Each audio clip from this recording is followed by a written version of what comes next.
Welcome to my channel Study Law. In this video, I am going to discuss Section 3 of Income Tax Act 2025. Section 3 comes under Chapter 1 Preliminary. The heading of Section 3 is Definition of Tax Year. Subsection 1.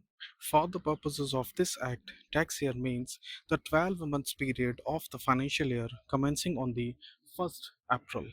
In simple words यहाँ tax year का मतलब आपका regular financial year ही है जो हर साल 1 अप्रैल को start होता है और अगले साल 31 मार्च को ख़त्म होता है.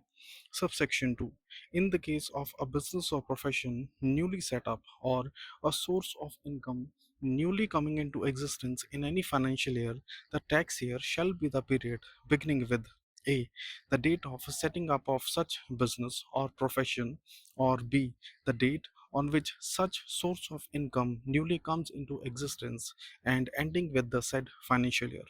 अगर कोई नया बिजनेस या प्रोफेशन शुरू होता है या कोई नया इनकम सोर्स बनता है तो उसका पहला टैक्स ईयर फुल 12 मंथ्स का नहीं होता.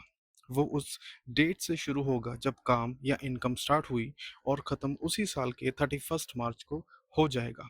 मान लो आपने 15 अक्टूबर 2025 को एक नया स्टार्टअप शुरू किया. अब आपका पहला टैक्स ईयर 1 अप्रैल 2025 से काउंट नहीं होगा.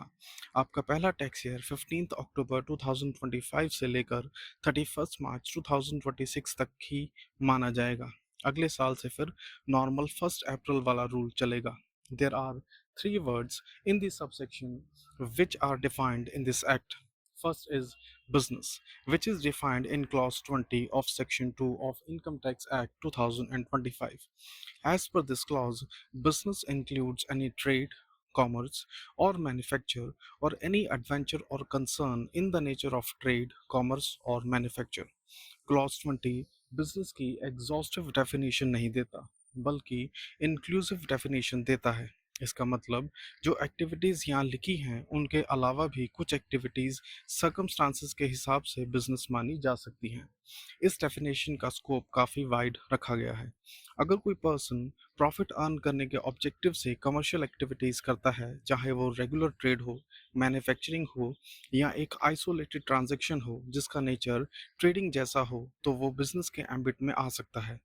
Second is profession, which is defined in clause 86 of section 2 of Income Tax Act 2025. As per this clause, profession includes vocation.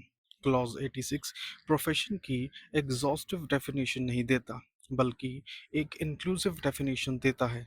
इसलिए प्रोफेशन का स्कोप सिर्फ ट्रेडिशनल प्रोफेशंस तक लिमिटेड नहीं है. लेजिस्लेचर ने स्पेसिफिकली वोकेशन को भी इसके एम्बिट में इंक्लूड किया है. इन सिंपल वर्ड्स, प्रोफेशन का मतलब सिर्फ डॉक्टर, लॉयर या सीए बनना ही नहीं होता. अगर कोई पर्सन अपनी स्पेशल स्किल, नॉलेज या टैलेंट के बेसिस पर लाइवलीहुड अर्न करता है तो वो प्रोफेशन हो सकता है. और अगर वो वोकेशन है तब भी लॉ उस प्रोफेशन का के स्कोप में मानता है. वोकेशन का मतलब होता है ऐसा काम या ऑक्यूपेशन जिसे कोई व्यक्ति अपने स्किल, टैलेंट या कॉलिंग के बेसिस पर करता है. इनकम टैक्स एक्ट कहता है कि वोकेशन भी प्रोफेशन का ही एक पार्ट माना जाएगा. The third word is income, which is defined in clause 49 of section 2 of Income Tax Act 2025. This definition will be covered in a separate video. This is section 3 of Income Tax Act 2025. I hope you like my videos. Please subscribe to my channel. Thank you.